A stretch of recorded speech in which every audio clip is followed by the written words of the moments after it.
앞서 보신 대로 이른바 타다금지법으로 불리는 여객자동차 운수사업법 개정안이 국회 법제사법위원회 문턱까지 넘었습니다. 오늘 국회 본회의를 통과할 가능성도 높아졌습니다. 한편 대규모 원금 손실을 일으킨 해외금리 연계 파생결합펀드, 이른바 DLF 사태 관련 중징계를 받은 손태승 우리금융회장은 행정소송 절차를 시작할 것으로 보입니다. 관련 내용 취재기자와 함께 더 자세히 짚어보겠습니다. 최나리 기자 나와 있습니다. 자, 최 기자. 먼저 타다가 이제 국회 법사위를 통과했다는 소식이 좀 전해졌는데 통과 과정은 좀 어땠습니까? 네, 통과는 됐는데 우여곡절 끝에 통과가 됐습니다. 어제 법사위 전체 회의에서는 이철희 더불어민주당 의원과 최이배 민생당 의원이 반대를 했는데요. 여상규 법사위원장의 직권으로 여객사업법 개정안은 법사위 문턱을 넘었고요. 이 과정에서 고성이 오가기도 했습니다. 네, 구체적으로 개정안을 다시 한번 짚어보겠습니다. 이 기존안을 국토부가 손을 봐서 다시 올린 거죠?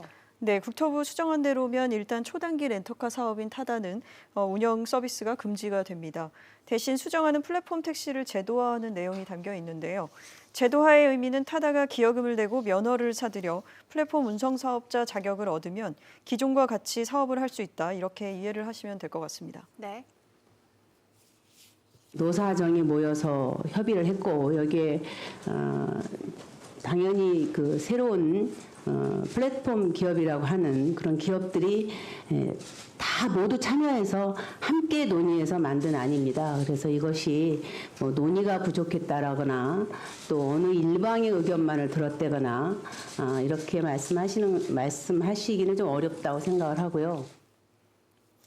네, 그런데 타다는 법이 통과가 되면 영업을 중단하겠다는 입장을 밝혔더라고요. 이유가 뭡니까?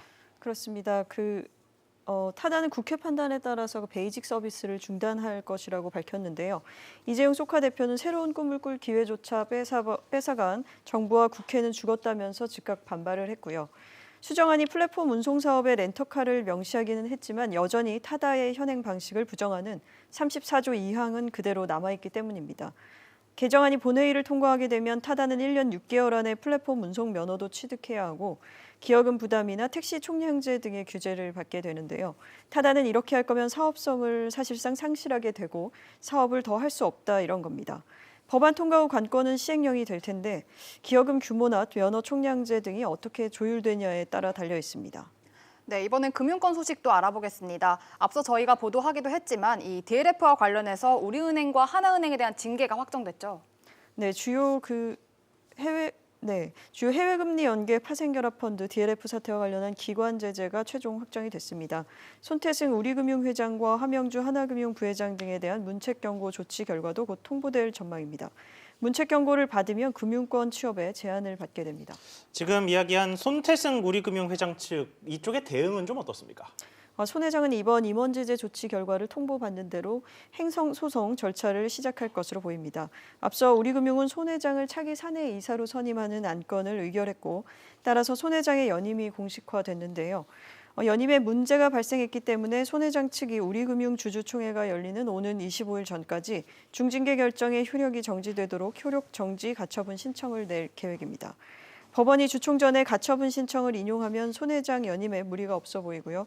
만약 기각을 하면 연임은 사실상 무산됩니다. 네, 최 기자 잘 들었습니다.